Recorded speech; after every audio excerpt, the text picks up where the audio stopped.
அஸ்ஸலாமு அலைக்கும். தஹாரா, அதாவது தூய்மை சம்பந்தமா நம்ம அன்றாட வாழ்க்கையில அடிக்கடி ஒரு கேள்வி எழும். இன்னைக்கு அதுக்கு ஒரு தெளிவான விடைய பார்க்க போறோம். வாங்க இது என்னன்னு ஆழமா புரிஞ்சுக்கலாம். இதோ பாருங்க, இதுதான் அந்த முக்கியமான கேள்வி. நம்மள பல பேர் இதை யோசிச்சிருப்போம். குளிக்கும்போது சோப்பு தண்ணியில படும், இல்லனா மரத்தடியில உழு செய்யும்போது இலைகள் விழுந்து தண்ணியோட நிறம் லேசா மாறும். இந்த மாதிரி நேரங்கள்ல அந்த தண்ணிய வச்சு உழு செய்யலாமா கூடாதா? இதுதான் நமக்கு வர குழப்பம். இந்த குழப்பத்தை தீர்க்கிறதுக்கு ஷாஃபி மத்ஹப் நமக்கு ரொம்பவே எளிமையான ஆனா ரொம்ப ஆழமான ஒரே ஒரு அடிப்படையா கத்துக் கொடுக்குது. இத மட்டும் நாம சரியா புரிஞ்சுக்கிட்டோம்னா இந்த மாதிரி வர்ற எந்த ஒரு சந்தேகத்துக்கும் நம்மளே தெரிவான முடிவுக்கு வந்துடலாம். சரி, அப்படி என்ன அந்த அடிப்படைன்னு கேட்டா அதுதான் தஹூர் அப்படிங்கிற இந்த வார்த்தை.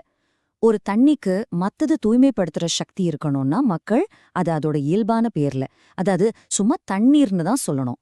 இது ஏதோ சயின்ஸ் ஃபார்முலா மாதிரி இல்ல, மக்கள் வழக்கத்துல, அதாவது உர்ஃப்ல அதை என்னன்னு சொல்றாங்க, அதுதான் இங்க ரொம்ப முக்கியம். இப்போ இந்த உர்ஃப், அதாவது மக்கள் வழக்குங்கிற கொள்கைய வச்சு தண்ணீர்ல ஏற்படுற மாற்றங்களை நாம எப்படி பிரிச்சு பாக்குறதுன்னு தெரிஞ்சுக்கலாம். ஏன்னா எல்லா மாற்றமும் ஒண்ணு கிடையாது. இந்த ஒப்பீட்டை பார்த்தாலே உங்களுக்கு நல்லா புரியும். இப்போ யோசிச்சு பாருங்க, ஒரு பக்கெட் தண்ணியில 2 இலை விழுந்து நிறம் லேசா மாறுது. ஆனாலும் நாம் அதை தண்ணீர்னு தான் சொல்லுவோம் இல்லையா? அப்போ அதுல விழு செய்யலாம் செல்லும். ஆனா அதே தண்ணியில நம்ம நிறைய சோப்பை கரைச்சு அது நுரையா ஆகிடுச்சுன்னா அதை நாம சோப்பு தண்ணின்னு சொல்லுவோம். இப்ப அதோட பேர் மாறிடுச்சு, அதனால அதுல உழு செய்ய முடியாது. அப்போ இதிலிருந்து நாம தெரிஞ்சுக்க வேண்டிய முக்கியமான விஷயம் என்னன்னா, எவ்வளவு பொருள் கலந்தது இல்ல எவ்வளவு நிறம் மாறுச்சுங்கிற அளவெல்லாம் முக்கியம் இல்ல. மக்கள் அதை என்ன பேர் சொல்லி கூப்பிடுறாங்கங்கிறது தான் இங்க அளவுகோல். இதுதான் ஷாஃபி மத்ஹபோட ஒரு ஆழமான பார்வை. சரி, இந்த சட்டம் யாரோ ஒருத்தரோட தனிப்பட்ட கருத்து கிடையாது. ஷாஃபி மத்ஹபோட மிகப்பெரிய இமாம்கள் எல்லாரும் ஒன்னா சேர்ந்து நிறுவின ஒரு உறுதியான சட்டம். அதுக்கான ஆதாரங்கள் என்னன்னு இப்ப பார்க்கலாம் வாங்க. முதல்ல இந்த மத்ஹபோட நிறுவனரான இமாம் ஷாஃபிஇ ரஹிமஹுல்லா அவங்களே தன்னோட அல்-உம்ங்கிற புத்தகத்துல ரொம்ப தெளிவா சொல்றாங்க.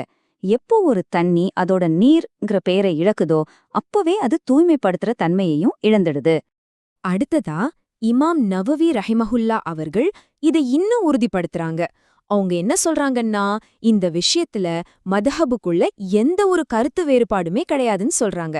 அதாவது இது ஒருமத்த முடிவு. ஷாஃபி மத்ஹபோட இன்னொரு முக்கியமான நூலான மின்ஹாஜ தாலிபீன்லயும் இதே கருத்து தான் சொல்லப்பட்டிருக்கு. இங்க முழுமையான நீருங்கிற வார்த்தை ரொம்ப கவனிக்க வேண்டிய ஒண்ணு. கடைசியா இமாம் கதீப் ஷர்பீனி ரஹிமஹுல்லா அவர்கள் நாம இவ்ளோ நேரம் பேசின எல்லாத்தையும் ஒரே வரியில ரொம்ப அழகா சுருக்கி சொல்றாங்க. அளவுகோல் ஒன்னே ஒண்ணுதான், நீருங்கிற பேர் இருக்கா இல்லையா, அவ்வளோதான். சரி, நாம இதுவரைக்கும் பார்த்த எல்லா விஷயங்களையும் நம்ம மனசுல எளிதா நிக்கிற மாதிரி இப்போ ஒரு சுருக்கமா பாத்துடலாம். இதுதான் இந்த முழு விளக்கத்தோட சாராம்சம். ஆக, வுழு செய்யும்போது எப்பவும் முழுமையான தண்ணியில செய்யுங்க. அதுல லேசான மாற்றம் இருந்தா பரவாயில்ல, வுழு கூடிடும். ஆனா அந்த மாற்றம் ரொம்ப அதிகமாயி அதுக்கு சோப்பு நீர்னு இல்ல ரோஸ் வாட்டர்னு பேர் வர அளவுக்கு மாறிடுச்சுன்னா அதுல வுழு செல்லாது. இறுதி முடிவு மக்கள் அதை என்ன சொல்றாங்க என்பதை பொறுத்துதான். பாத்தீங்களா, இந்த சட்டம் எவ்வளவு எளிமையா நடைமுறைக்கு ஏத்த மாதிரி இருக்குன்னு?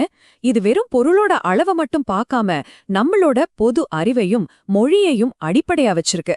நீர் பத்தின இந்த தெளிவான புரிதல் இனிமே உங்க அன்றாட வணக்கங்கள்ல எந்த சந்தேகமும் இல்லாம ரொம்ப நம்பிக்கையோட செயல்பட எப்படி உதவுதுன்னு கொஞ்சம் யோசிச்சு பாருங்க.